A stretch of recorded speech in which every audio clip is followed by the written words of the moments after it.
Келесі 21-ші есеп бізде векторлар берілген.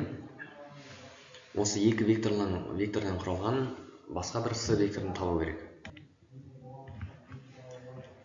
Ол үшін біз былай істейміз. Бізде с векторы -2а векторы қосылған 4b векторы. Кезек-кезегімен -2а векторы мен 4b векторын табайық. А векторы -3 және 1-ге тең. Алдында -2-сі болса, бұл коэффициентіміз -2-ның оның әрбір координатасына көбейтіледі. Яғни -2 көбейтілген -3, -2 көбейтілген 1, яғни 6 да -2. 4b векторінде де тура солай. 4 бізде -1-ге көбейтіледі, 4 бізде 2-ге көбейтіледі. Сол кезде 4-ті -1-ге көбейтсек -4, 4-ті 2-ге көбейтсек 8. Енді бізге не сұрап тұр? Бізге с векторын сұрап тұр. Ол бізде а мен -2а векторы мен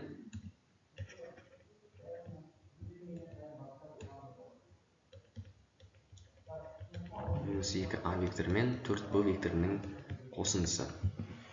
Осы екі векторды қосамыз. Қосқан кезде олардың координаталары, сәйкес координаталар қосылады. 6 мен -4 қосылады, -2 мен 8 қосылады. Сол кезде бізде с векторы пайда болады. 6-тан 4 азайтсақ 2, -2-ге 8-ді қоссақ 6. Енді осы с векторының ұзындығын сұрап тұр. Оны біз қалай табамыз? С векторының ұзындығы осы координаталарын квадраттап түбір астын аламыз. 2-ні квадраттасақ 4, 6-ны квадраттасақ 36. Сонда бізде түбір астында 40 пайда болды. Түбір астында 40 болды. 4 көбейтілген 10, яғни 2 түбір астында 10.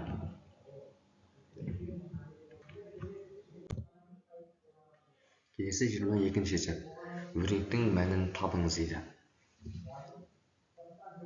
X квадрат азайтылған y бөлінген x азайтылған 7 азайтылған x қосылған 6x бөлінген 7 минус x. Мұндағы x бізде 1-ге, y бізде -2-ге тең. Бұл бізде қарапайым есеп негізінен, қатты қиын емес. Біз жай ғана x-ның орнына 1-ді, y-ның орнына -2-ні қойып саламыз. Сонда x квадрат бізде 1-дің квадраты азайтылған y бізде -2 бөлінген x минус 7, 1 минус 7. Азайтылған x, азайтылған 1, қосылған 6x, x бізде 1-ге тең ғой, 6 бөлінген 7 азайтылған 1. Тең болады. Енді осыны есептейміз. Мына жерде 1-ның квадраты 1, оны біз 2-ден азайтсақ, минус пен минус плюс болып кетеді. Қосамыз 3 болады. 1-ден 7-ні азайтсақ минус 6 болады. Азайтылған 1, қосылған 6 бөлінген 7-ден 1 азайтсақ 6. 3 пен 6-ны қысқартсақ бізде 3-ке бөлсек 1 болады, 3-ке бөлсек 2 болады. 6 мен 6-ны қысқартамыз. Сонда жалпы мына жерде 1 болады, 1 қалады. Минус 1 бөлінген 2, азайтылған 1, қосылған 1 қалды. Бірлер қысқарады, сонда минус 1 бөлінген 2 ғана қалды. Ол бізде б вариант екен.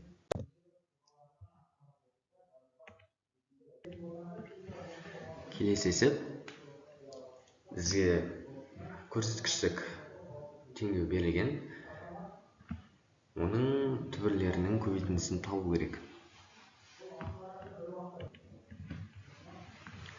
Енді мына жерде x-тің логарифм 7 негізі x дәрежесі, қосу 1, қосу 1-ді біз қалай жасақ болады? Көбейтілген x деп жасақ болады. Себебі бізде мысалы a-ның m қосылған n дәрежесі, a-ның m дәрежесі көбейтілген a-ның n дәрежесі түрде жасақ болады ғой. Мына жерде 5 пен 49-ның орнына ауыстырайық. 49-ның логарифм 5 негізі 5 дәрежесі. 5 негізі 5 дәреже, негізі мен ішкі өрнек тең болса, логарифм қысқарады, 1-ге тең болады. Келесі x-ті біз теңдеудің екінші жағына минус ретінде жіберейік. Бөлу ретінде жіберейік. Логарифм x-ің логарифм 7 негізі x дәрежесі тең 49 бөлінген x. Енді екеуінде логарифм 7 негізге келтірейік. Логарифм 7 негізі x-тің логарифм 7 негізі x дәрежесі тең болады бізде логарифм 7 негізі 49 бөлінген x. Бізде ішкі өрнек дәрежеде тұрса, ол бізде алдына көбейту болып түсе алады. Яғни логарифм 7 негізі x көбейтілген логарифм 7 негізі x тең болады. Екеуі бөлу болып тұрғандықтан біз оны бөлек жасақ болады азайту ретінде. Логарифм 7 негізі 49 азайтылған логарифм 7 негізі x. Сол кезде бізде не болады мына жерде? Логарифм 7 негізі x квадрат, x-тің квадраты қосылған логарифм 7 негізі x-ті алып келсек, логарифм 7 негізі x тең болады. Мынаны да алып келейік. Логарифм 7 негізі 49-ымыз бізде 2-ге тең. Оны алып келсек, минус 2 тең 0-ге. Келесі логарифм 7 негізі x-ті t деп алсақ, t квадрат қосылған t азайтылған 2 0-ге тең. Осы жерден дискриминант немесе бет арқылы шығаратын болсақ, дискриминантпен шығарсақ 1 азайтылған 4 көбейтілген минус 2 8 болады, 9 болады. X t 1 мен 2-міз бізде минус 1 плюс минус 3 бөлінген 2-ге тең. Осы жерден қоссақ 2, 2-ге бөлсек 1, азайтсақ минус 4, 2-ге бөлсек минус 2. Бұл бізде нені береді? Бұл бізде t-ны береді. Ал t неге тең? Бізде логарифм 7 негізі x-ге тең.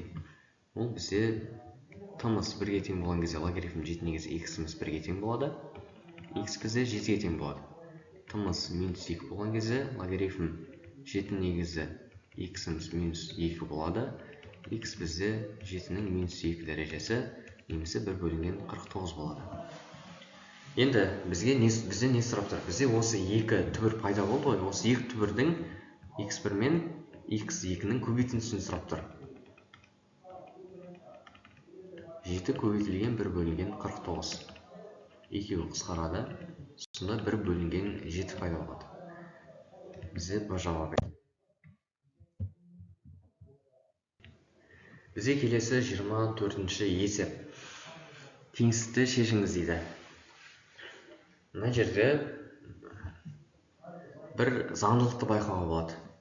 Қандай да бір ерекшелікті байқауға болады. Екеуі де түбір астында тұр. Түбір астынан бізде әрдайым 0-ден үлкен немесе 0-ге тең сан шығады. Яғни түбір астынан бізде ешқашан минус сан шықпайды. Мысалы, түбір астында бір x тең минус 1-ге деген нәрсе ешқашан болмайды. Яғни мына өрнек, мына жақ толығымен 0-ден үлкен. Ал бізде теңсіздікте осы өрнек 0-ден кіші болатындай етіп x-ті табыңыз дейді. Ал бұл өрнек ешқашан 0-ден кіші боламайды. Яғни бұл есепті шығарудың керек жоқ. Бұл жерде шешім жоқ болады. Егер дәл қазір шығаратын болсаңыздар, сіздер мына жерден мүмкін мәндер жиын аласыздар. Сосын оны квадраттап, түбірлерін тауып, екеуін қиылыстырасыздар. Сол кезде сіздерде қиылыстырған кезде ортақ түбір пайда болмайды. Не шешім жоқ. Келесі 25-ші есеп. Берілген функцияның x0 нүктесі арқылы өтетін жанаманың теңдеуін табыңыз дейді. Енді жанаманың теңдеуінің жалпы түрі x минус y0 тең f от штрих x0, x минус x0 деген осындай бір күрделі бір формула. x0 деген осы y0 деген осы x0 нүктесіндегі y-тің мәні. Яғни x0 бізде 1-ге тең, олай болса 2 көбейтілген 1, азайтылған 1, қосылған 3-міз бізде неге тең? Бізде бізде 4-ке тең.